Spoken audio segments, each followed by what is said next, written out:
Welcome to the place where we gain knowledge through the lens of creativity. I am Aaron Dworkin, and this is Artful Science.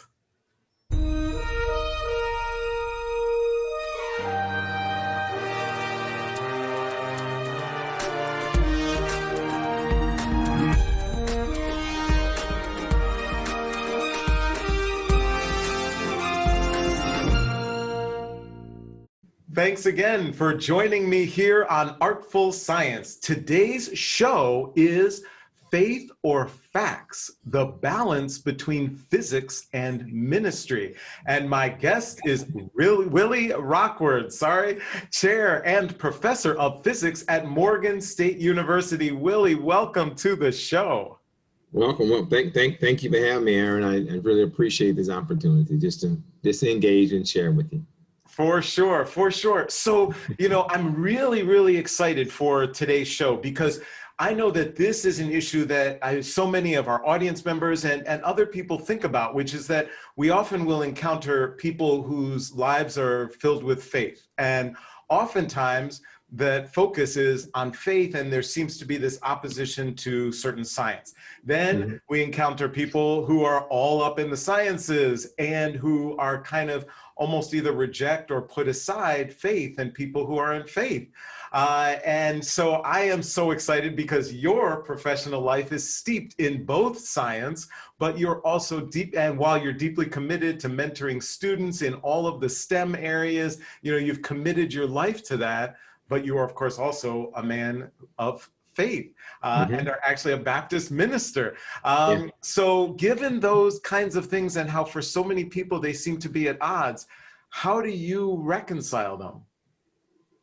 Well, I mean, to reconcile something that you are is very hard to do. I mean, you got to first of all come comfortable with who you are and the actual talents you've been given. I mean, it took me a while. Now, I'm not saying I've always been at this stage. It took me a while to grow into this.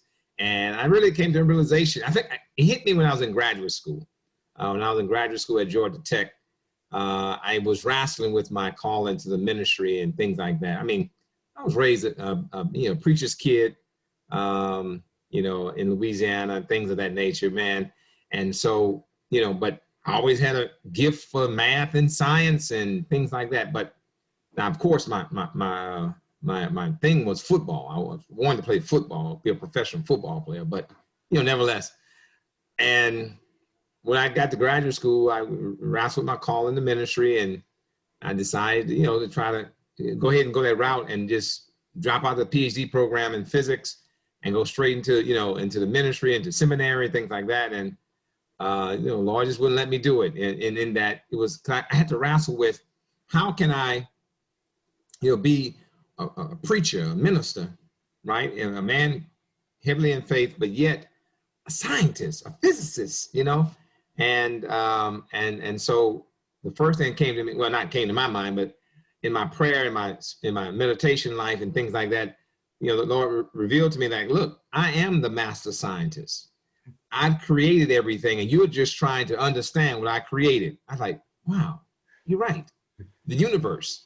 Okay, so my faith kicked in and helped me to see beyond just my facts, just what I know and what I see and I did. So once I got that settled, man, I had no more problems. Right. And so when you actually delve into something like, so say you learn and understand the physics, you focus a lot with lasers and other type of work. So when you focus on that and you understand the dynamics way beyond any of my comprehension, right, as an artist, of kind of how a laser beam or that light works, do you see the science, or do you see God in that, right? Like how do you kind of see that, right? Some people will look at a sunrise or a sunset and they'll just say, that's God, right, representing in my life. How do you see that when you're actually in the depth of kind of the science, the physics behind a laser? Yeah. Well, I mean, I'm not saying I'm gonna try and give it to you in a layman's term, in a layman's way, right? Okay.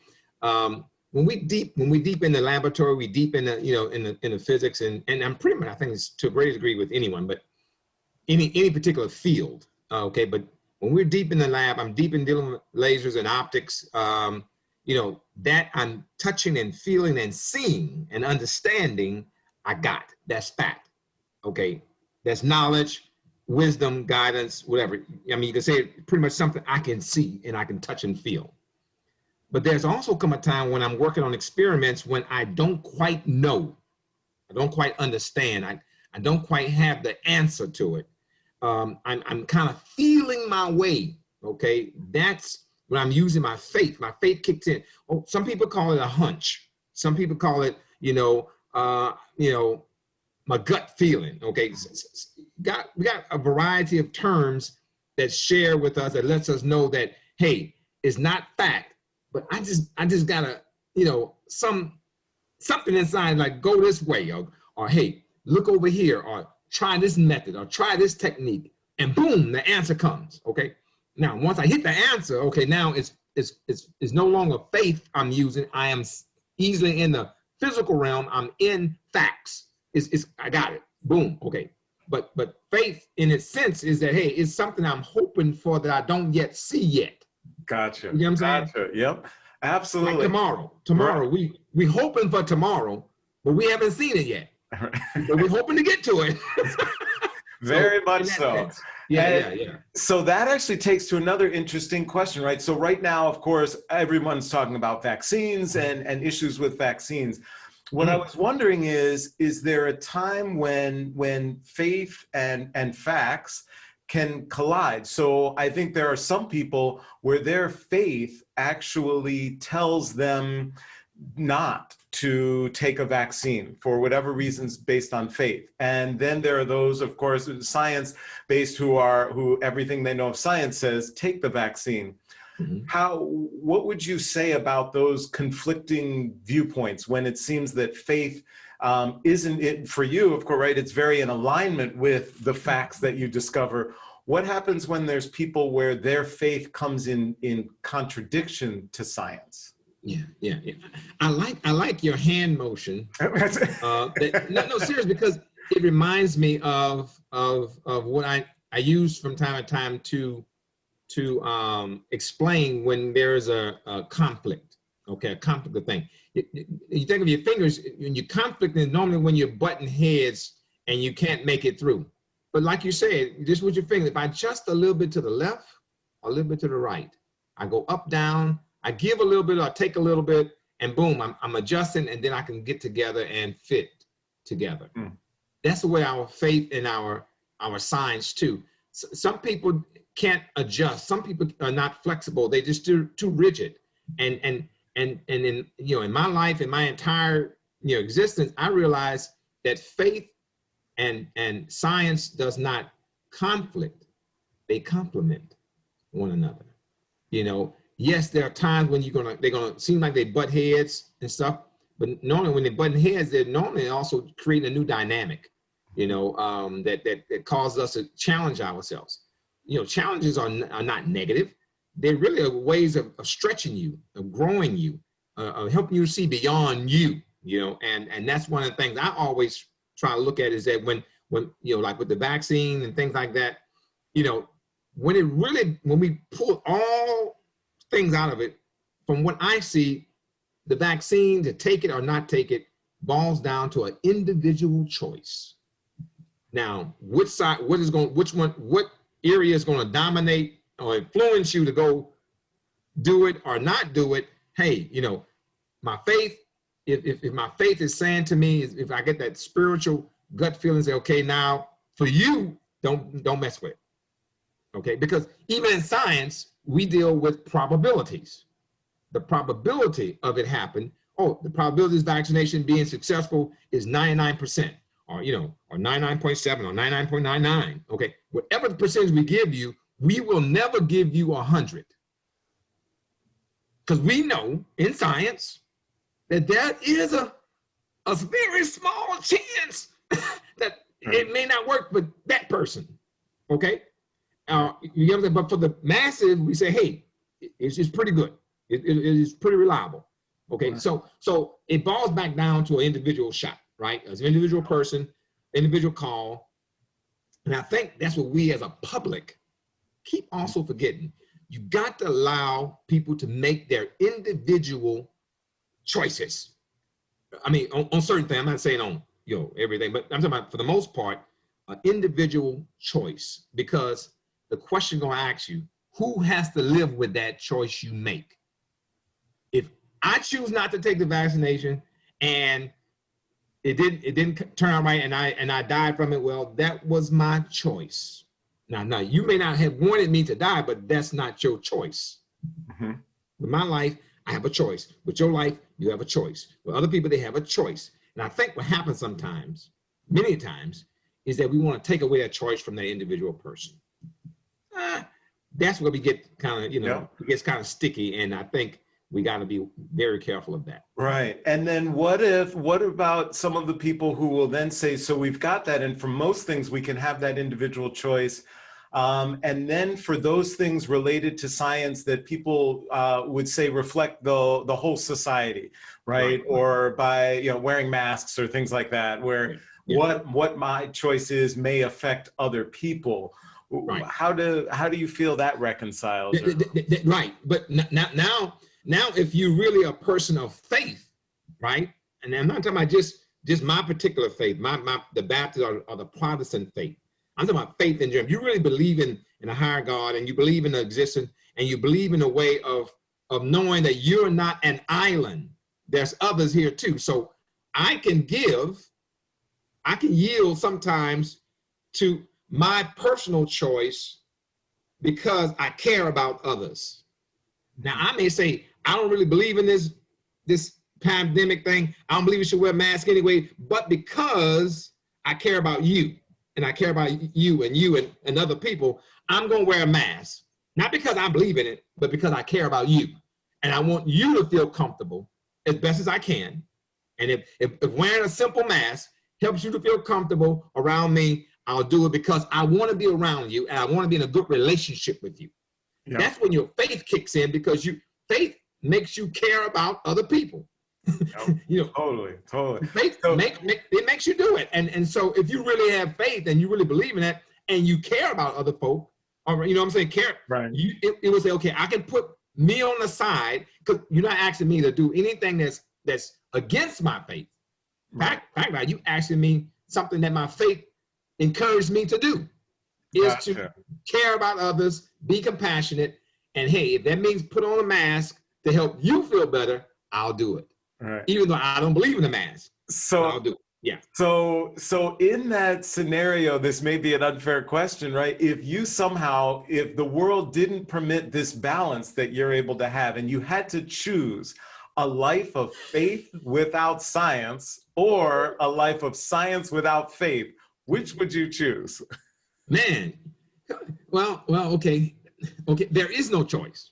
When I think about that question, there is no choice, because a life of faith without science and a life of science without faith, I won't have a life. The key is life. Life needs both of them. I need my faith. I need my science, because my science gives me the facts. It gives me the real deal. Okay. But my faith gives me, puts me on the edge of my facts, because on the edge of your facts is where you don't really quite know it yet, or it haven't really come into existence yet. Something you're hoping for, okay? Right. So I need that. I need to have a sense of hopefulness, right? I need, if I knew every single thing, what was gonna happen every single day, then guess what? I only need to know one day.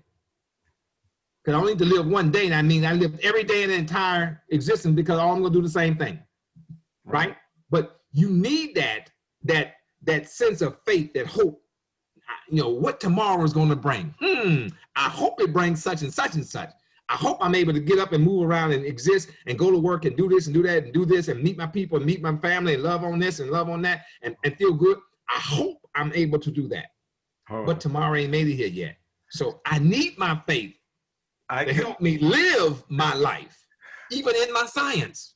I can't live without neither one. So I could see how so many students are motivated and inspired every day by you. It's really amazing. And so unfortunately, we are just about out of time, but I always like to ask my guests, you know, there's all of this connectivity between the arts and the sciences. So is there any particular type of arts that you either like, appreciate, or even practice yourself? Well, when I was a kid, I used to play the drums. I was a percussionist. When I was in like elementary school, everyone had to choose an instrument. My favorite instrument was, well, you know, the percussion, the drums, and things like that. And they evolved. So now I'm, you know, I didn't continue that, but I love musical arts, in particular, like a smooth jazz. You know, I like to play when I'm working on a real deep proposal or a real deep scientific experiment or something like that. I like to put some jazz in the background and some instrumental jazz with very little lyrics. But I mean, man, nice. It puts me in a zone. I mean, you know, puts you in a zone, but I lose track of time. And so I've seen, you know, the arts, man. I believe the arts and science go hand in hand. You can't.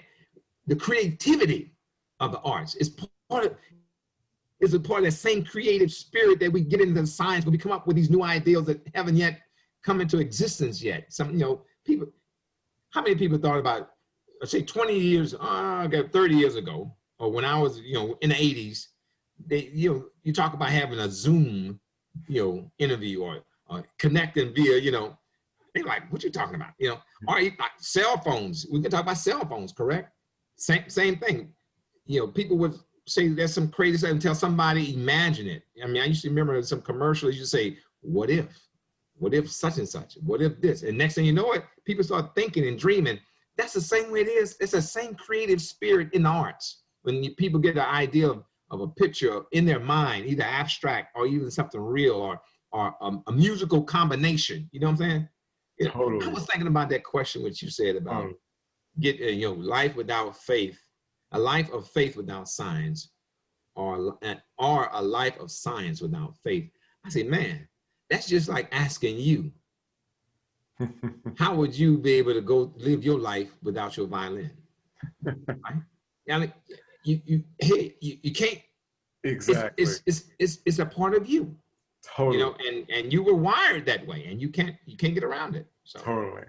But yeah, well, I thank you very much. Willie Rockward, you truly are amazing. Thank you for helping us gain knowledge through the lens of creativity here on Artful Science. Thank you. Thank you for having me. I look forward to engaging with you as much as possible.